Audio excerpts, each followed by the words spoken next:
हर इंसान की लाइफ में एक ऐसा मोमेंट आता है जो सब कुछ चेंज कर देता है। शायद आज का ये वीडियो वही मोमेंट हो। Welcome to Bookpedia. आज हम बात करने वाले हैं अमेरिका के सबसे अमीर इंसान जॉन डी रॉकफेलर की लाइफ के बारे में, जहां आपको मिलेगा simple explanation, real life insights और पावरफुल आइडियाज जो आपकी सोच बदल सकते हैं। तो चलिए मुद्दे पर आते हैं। एक सवाल जो जॉन डी रॉकफेलर की पूरी जिंदगी को डिफाइन करता है। क्या वो एक बेरहम बिजनेसमैन थे या एक महान फिलैंथ्रोपिस्ट? मतलब ये कैसे हो सकता है कि एक ही आदमी अमेरिका के 90% ऑयल मार्केट को कंट्रोल करे, अपने कॉम्पिटिटर्स को रास्ते से हटा दे और साथ ही अपने वक्त का सबसे बड़ा दानी भी हो? यही वो पहेली है जो उनकी कहानी को इतना दिलचस्प बनाती है। तो रॉकफेलर से जो सबसे पहला सबक सीखने को मिलता है वो है खामोशी की ताकत। देखिए, रॉकफेलर की सबसे बड़ी स्ट्रेंथ थी उनका जबरदस्त सेल्फ कंट्रोल और उनका चुप रहना। वो अपने प्लान्स को हमेशा सीक्रेट रखते थे और सही वक्त आने तक किसी को जरा भी भनक नहीं लगने देते थे। उनकी स्ट्रैटेजी का एक कमाल का एग्जाम्पल ये है कि वो महीनों तक चुपचाप अपने प्लान्स तैयार करते थे और फिर इलेक्ट्रीफाइंग स्पीड से, मतलब बिजली की तेजी से एक्शन लेते थे। इससे होता यह था कि उनके कॉम्पिटिटर्स को संभलने का मौका ही नहीं मिलता था। वो मुश्किल सिचुएशंस पर ज्यादा सोचकर अपना हौसला कम नहीं करते थे, बल्कि चीजों को सिंपल रखकर आगे बढ़ते थे। और यही तो उनकी सुपर पावर थी। जितना ज्यादा लोग घबराते थे वो उतना ही ज्यादा शांत हो जाते थे। तो यहां सीखने वाली बात यह है कि असली पावर शोर मचाने या रिएक्ट करने में नहीं है, बल्कि शांत रहकर फोकस के साथ सही एक्शन लेने में है। मतलब सोचो, प्लान करो और फिर सही समय पर अपना मूव चलो। चलिए अब आते हैं उनके दूसरे लेसन पर, जो है सेल्फ डिसिप्लिन, यानी खुद पर शासन करना। रॉकफेलर का मानना था कि अगर दुनिया पर कंट्रोल करना है तो सबसे पहले खुद पर कंट्रोल करना जरूरी है, और यही उनके हर काम का फाउंडेशन था। वो कहते थे, मैं किसी और को खुद पर जुल्म करने दूं, इससे तो अच्छा है कि मैं खुद ही अपना सबसे बड़ा जालिम बन जाऊं। अब सवाल यह है कि ये सोच आई कहां से? ये आई उनकी परवरिश से, जहां दो बिल्कुल अलग अलग दुनियाएं टकरा रही थीं। तो एक तरफ थे उनके पिता डेविल बिल, जो एक धोखेबाज और अनरिलायबल इंसान थे। उनसे रॉकफेलर ने बिजनेस की चालाकियां सीखीं। और दूसरी तरफ थी उनकी मां एलाइजा, जो बहुत ज्यादा धार्मिक और डिसिप्लिन थीं। उनसे रॉकफेलर ने सेल्फ कंट्रोल और मेहनत करना सीखा। इन्हीं दोनों के बीच एक बैलेंस बनाकर रॉकफेलर ने वो डिसिप्लिन हासिल किया।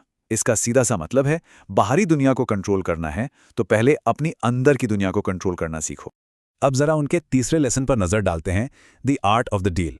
रॉकफेलर का तरीका सिर्फ अपने कॉम्पिटिटर्स को तबाह करना नहीं था। नहीं, वो ऐसी डील्स करते थे जिससे दोनों पार्टियों को फायदा हो।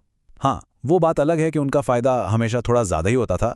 इसी को द रॉकफेलर मेथड कहते हैं। वो पहले ये पता लगाते थे कि उन्हें क्या चाहिए और सामने वाले को क्या चाहिए, और फिर वो एक ऐसी डील बनाते थे जो दोनों के लिए फायदेमंद हो। जैसे उन्होंने रेलरोड्स को बर्बाद करने के बजाय उनकी मदद की, लेकिन इस तरह से कि उनकी खुद की पोजीशन और भी ज्यादा मजबूत हो गई।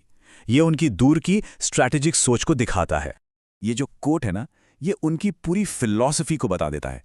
उन्हें इस बात से कोई फर्क नहीं पड़ता था कि कोई उन्हें बुरा भला कहे, जब तक कि उनका काम हो रहा हो। तो यहां हमारे लिए एप्लीकेशन ये है कि हर नेगोशिएशन को एक लड़ाई की तरह नहीं देखना चाहिए। एक विन विन सिचुएशन बनाने की कोशिश करो। इससे दुश्मन कम बनते हैं और आपका असर बढ़ता है।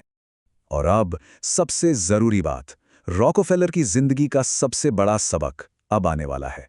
यह सबक है सिस्टम बनाने के बारे में। देखिए, सक्सेस पाना एक बात है, लेकिन उसे संभालना, उसे मैनेज करना, ये उससे भी बड़ी कला है।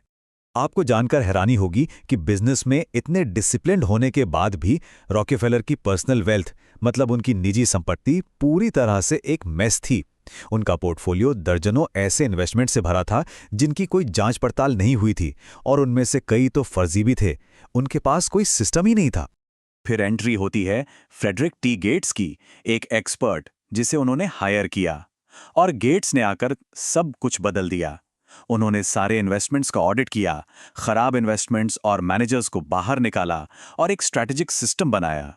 यही सिस्टम उन्होंने रॉकफेलर की चैरिटी पर भी लागू किया, और बस यूं ही दान देने की जगह उसे एक स्ट्रैटेजिक प्रोग्राम में बदल दिया। ये कोट उनकी इस नई सोच को बिल्कुल साफ दिखाता है।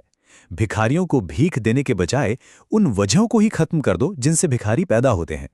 तो यहाँ से हमें ये गहरी इंसाइट मिलती है कि सक्सेस हासिल करना एक बात है, लेकिन उसे बिखरने से बचाने के लिए एक मजबूत सिस्टम का होना बहुत ज़रूरी है। तो रॉकेफेलर की ज़िंदगी से हम क्या सीख सकते हैं? पहली बात, असली ताकत खामोशी और सेल्फ कंट्रोल में है। दूसरी, हर नेगोशिएशन में एक विन विन सिचुएशन बनाने की सोचो। तीसरी, सिर्फ सक्सेस पाने के लिए नहीं बल्कि उसे मैनेज करने के लिए भी सिस्टम्स बनाओ। और चौथी, समस्याओं के लक्षणों पर नहीं, उनकी जड़ पर काम करो। उनकी जिंदगी भले ही कंट्रोवर्शियल रहे हो, पर उनकी सोच और उनके तरीके आज भी उतने ही रेलेवेंट हैं। अगर आपको ये वीडियो वैल्यूएबल लगा हो तो लाइक ज़रूर करें और ऐसे ही पावरफुल आइडियाज़ के लिए चैनल को सब्सक्राइब करें। और अगर आप अपनी थिंकिंग को नेक्स्ट लेवल पे ले जाना चाहते हैं तो स्क्रीन पर जो नेक्स्ट वीडियो आ रहा है उसे ज़रूर देखें। वहीं से आपका रियल ट्रांसफॉर्मेशन स्टार्ट होगा। मिलते हैं नेक्स्ट वीडियो में बुकपीडिया के साथ।